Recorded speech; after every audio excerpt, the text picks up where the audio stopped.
Merci de votre fidélité à Télécongo, chers téléspectateurs. Voici pour vous le Club des Nations, le diplomate, une émission socio-culturelle qui s'intéresse aux relations internationales et pour être précis, la diplomatie.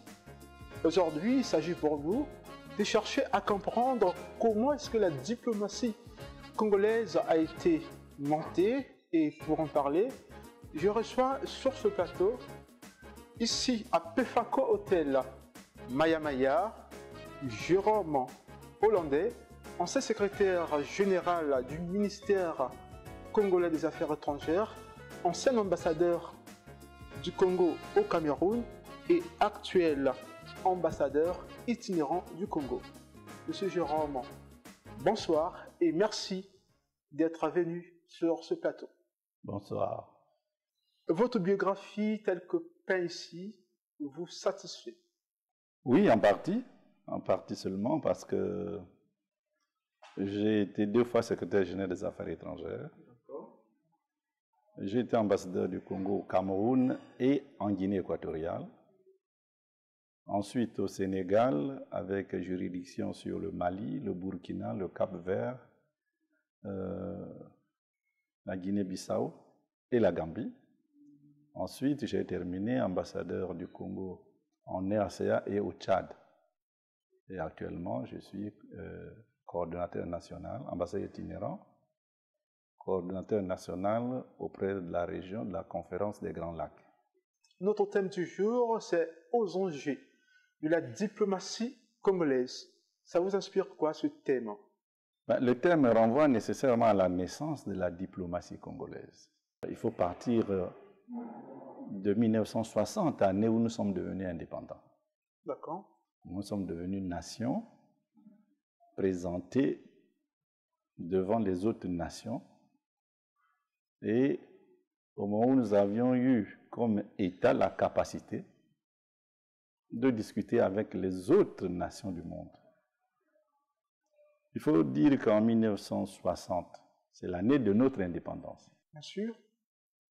Lorsque nous signons les accords de transfert de souveraineté avec la puissance coloniale qui était la France, il y a eu quelques domaines où il y a un peu le flou jusqu'à présent. Au début, dans ces accords de 1960, la place qui est faite à certains domaines, comme la monnaie, comme la défense, comme l'enseignement supérieur, et surtout la diplomatie, la place n'est pas très clairement définie. Pour ce qui est de la diplomatie, il y avait un préjugé de l'époque qui disait que la diplomatie est trop chère et que les nouveaux États qui arrivent ne pourront pas supporter le poids de la diplomatie. Voilà pourquoi, dans les premiers ministères, dans les premiers gouvernements, presque de tous les pays francophones, le ministère des Affaires étrangères est pratiquement absent. C'est pratiquement un service, un grand service qui est généralement rattaché à la présidence de la République. Et c'est ainsi que, dans le cas du Congo, ce service est rattaché à la vice-présidence de la République, qui est assurée à l'époque par Stéphane Tshisekedi. Voilà pourquoi, lorsqu'on fait la diplomatie congolaise, il faut comprendre que c'est Tshisekedi, en tant que vice-président de la République, qui était le ministre des Affaires étrangères. C'est donc avec Tshisekedi que nous démarrons la diplomatie congolaise, que nous démarrons le ministère des Affaires étrangères, que nous démarrons ce qu'on verra plus tard, le secrétariat général des Affaires étrangères. D'accord, indépendant, oui, mais comment est-ce que le Congo a fait pour se faire connaître auprès de ses amis? Le 15 août, nous sommes indépendants, et à la session d'octobre de l'Assemblée générale des Nations unies, le Congo est représenté par Stéphane Tshisekedi. Aux Nations unies? Aux Nations unies. Il fait les démarches pour qu'on nous reconnaisse là-bas. Pour être reconnu aux Nations unies, le pays demande son admission. Mais cette admission est examinée, mais cette admission est portée par 2 parrains. Il faut avoir deux États membres des Nations Unies qui présentent votre dossier, qui soutiennent votre dossier, votre candidature. Et dans le cas du Congo en 1960, en octobre 60, notre dossier est parrainé par la France. Le pays colonisateur du Congo. Oui, mais parce que le fait de faire le transfert de souveraineté, c'est en même temps l'acte par lequel la France nous reconnaît comme pays souverain. C'est notre première sortie diplomatique. Le deuxième parrain que nous avons eu a été la Tunisie. Pourquoi la Tunisie? La Tunisie, je crois que la France devait quand même trouver un État avec lequel il y a de très bons rapports. C'est quand même un dossier qu'il faut porter devant les autres États du monde. Il faut le faire peut-être avec...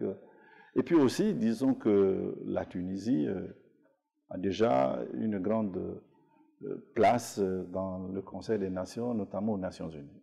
En gros, disons que nous sommes rentrés aux Nations Unies sous le parrainage de la France et de la Tunisie. La Tunisie.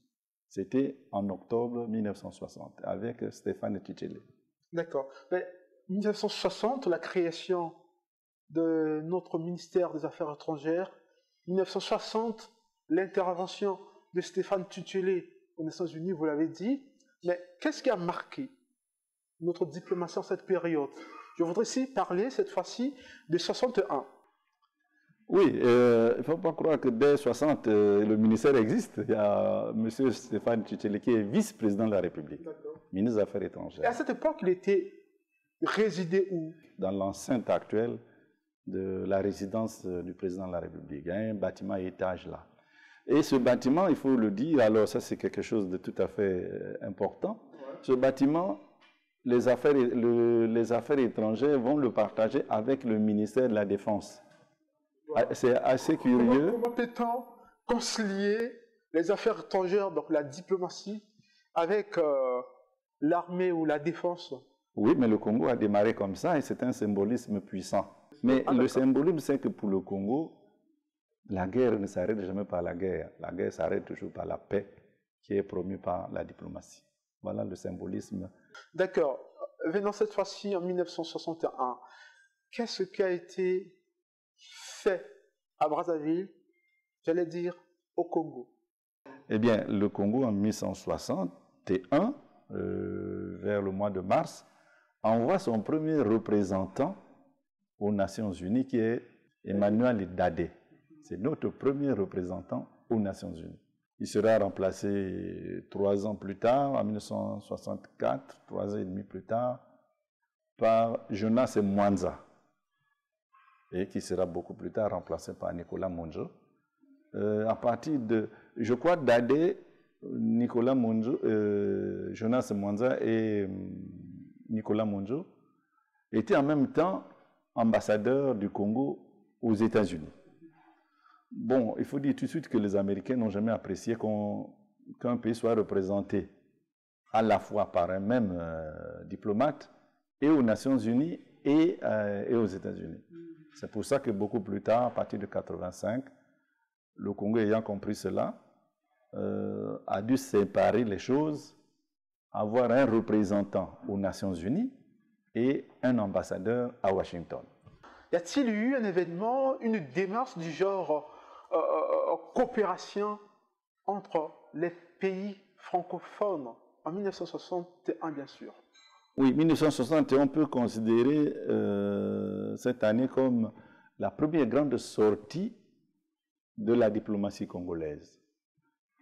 Parce qu'en décembre 1961, le président Fulbert Yulu a réussi à rassembler ici tous les pays francophones, tous les pays africains francophones, excepté la Guinée qui était sortie, qui avait pris son indépendance dans une autre procédure, dans un autre contexte. Tous ces pays étaient ici pour essayer de jeter les bases de ce qu'on appelle aujourd'hui la coopération. Les pays africains indépendants avaient tout de suite compris que isolément personne ne pourrait s'en sortir et qu'on irait mieux dans la coopération. C'est cette réunion-là qui a jeté les bases de ce qui allait devenir plus tard certaines organisations sous-régionales africaines. Par exemple, c'est à cette réunion qu'on avait commencé à projeter l'idée de créer une société aérienne qui va se concrétiser avec Air Afrique, qui malheureusement va mourir de sa belle mort.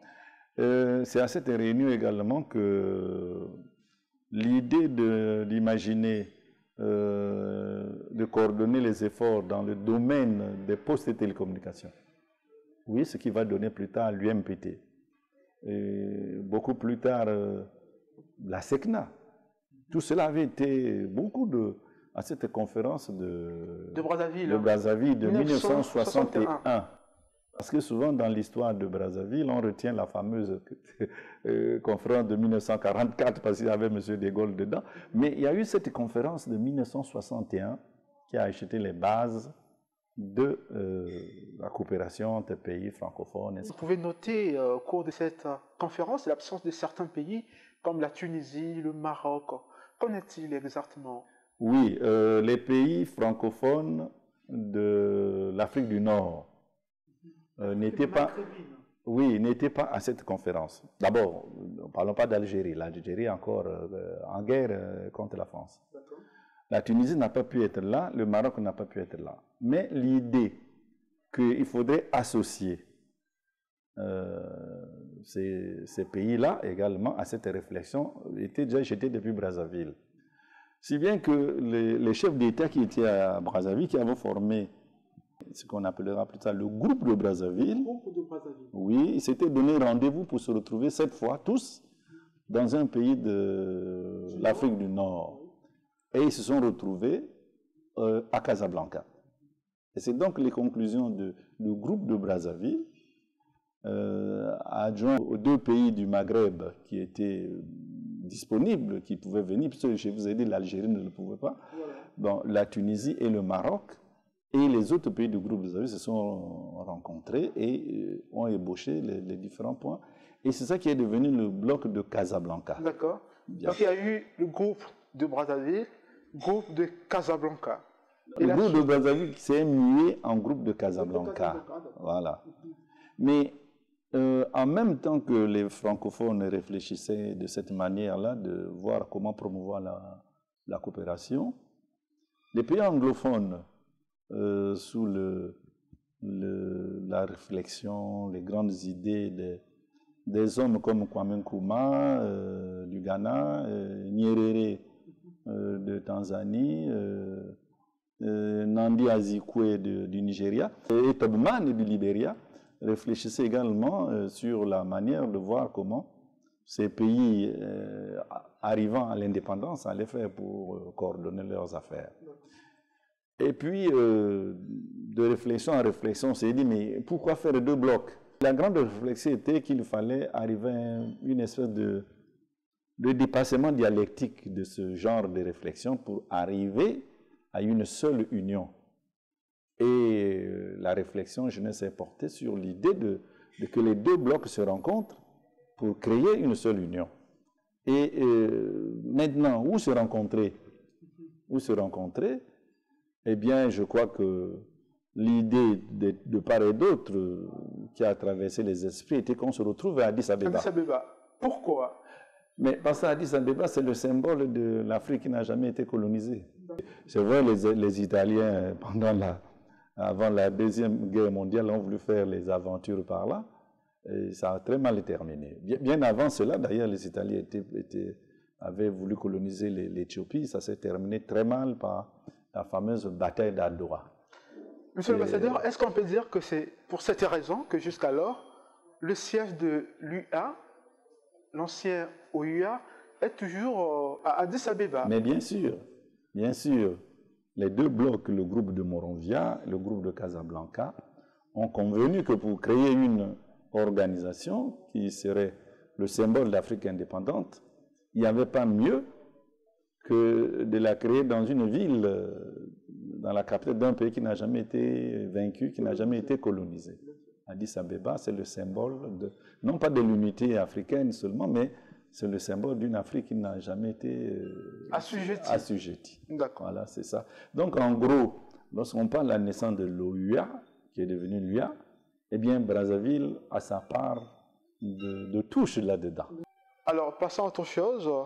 Sans risque de me tromper, en 1967, le Congo était appelé à rompre ses relations diplomatiques avec les États-Unis et certainement d'autres pays. Est-ce que vous avez la connaissance de cette aventure ou cette histoire? Pour rompre les relations avec quelqu'un, il faut les avoir établies d'abord. Le Congo a noué des relations diplomatiques avec Israël. Le Congo a noué les relations diplomatiques avec la Chine. Mais attention, ici, on est dans cette période de la guerre des deux Chines. Voilà. Et le premier pays qui noue les relations diplomatiques avec le Congo, c'est la Chine de Formose, de Taipei, c'est-à-dire Taïwan. Il y a une ambassade, la première ambassade de Chine ici, c'est la Chine de Taipei, qui construit sa chancellerie. C'était où? Exactement là où se trouve la station avant de passer à Chaminade. La maison qui est juste à l'étage, là, c'était ça, l'ambassade de Chine et de Taipei. Vous allez comprendre pourquoi l'ambassade de Chine, quand de Pékin, quand elle viendra en 64, on leur donnera ce terrain qui était vide en face du CSA.